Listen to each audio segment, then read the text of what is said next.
mchele baada ya kipindi cha mavuno kwa kuhifadhi katika maghala makubwa ya kisasa. Kwa hivyo wakulima wa mpunga, msiwe na wasiwasi wa soko. Serikali itaanza kununua mpunga ili kuhifadhi kwa kazi hiyo. Vile vile nimeambiwa kuna swala la upatikanaji wa mikopo. Serikali imewawezesha wananchi wake kwa kiwango kikubwa sana. Tumetoa zaidi ya bilioni 96 katika kipindi hiki.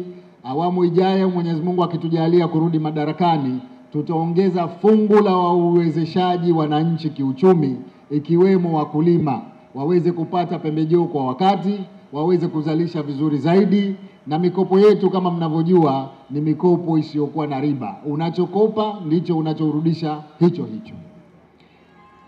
Kwa upande wa wakulima wa mwani, nimemsikiliza vizuri mama aliyekuja kutoa maelezo hapa, na namshukuru sana kwa maelezo fasaha aliyoyatoa.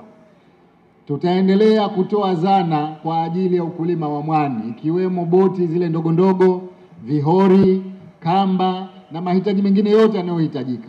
Kwa upande ambapo hatujafikisha kwa kiasi cha kutosha vifaa hivyo, ahadi yetu ni kwamba tutafanya hivyo. Nina uhakika kwamba eneo hili la ukulima wa mwani, tena kwa taarifa yenu ni kwamba Zanzibar sasa hivi ndio mzalishaji mkubwa wa mwani katika Afrika nzima. Hili ni jambo la kujivunia, ni jambo ambalo lazima tulipe kipaumbele na mkazo wa hali ya juu ili tuweze kuzalisha zaidi. Kwa hivyo serikali itafanya juu chini kuhakikisha kwamba mnapata zana na mnapata miche, mnapata pembejeo, ili mradi kiwango cha mwani uzalishaji wake uwe mkubwa zaidi. Lakini natambua kwamba changamoto iliyopo katika zao la mwani ni bei ya mwani. Na mzungumzaji hapa alisema bei haitulii, mara inapanda mara inashuka. Nataka nikuhakikishieni jambo moja, kwamba sasa hivi serikali imetoa fedha ili tuje kununua mwani ambao uko bado majumbani.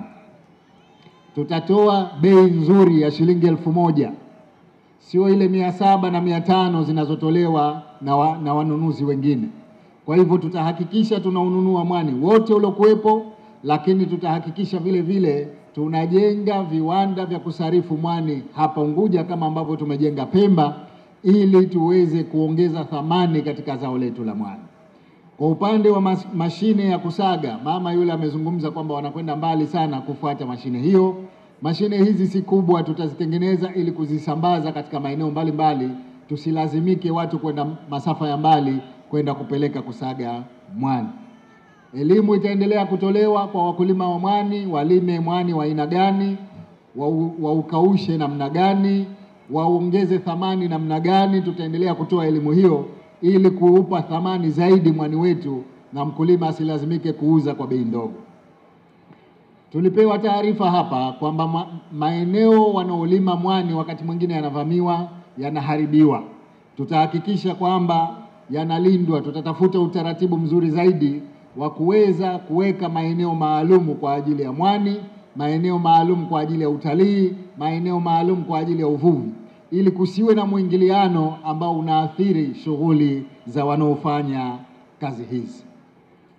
Mikopo itatolewa kwa maana ya kwamba ile taasisi yetu ya uwezeshaji yenyewe inatoa mikopo kwenye sekta zote, na hizi sekta za uzalishaji kwa maana ya kilimo cha mwani na mpunga, tutahakikisha kwamba na nyinyi mnafikiwa na mikopo hiyo isiyokuwa na riba.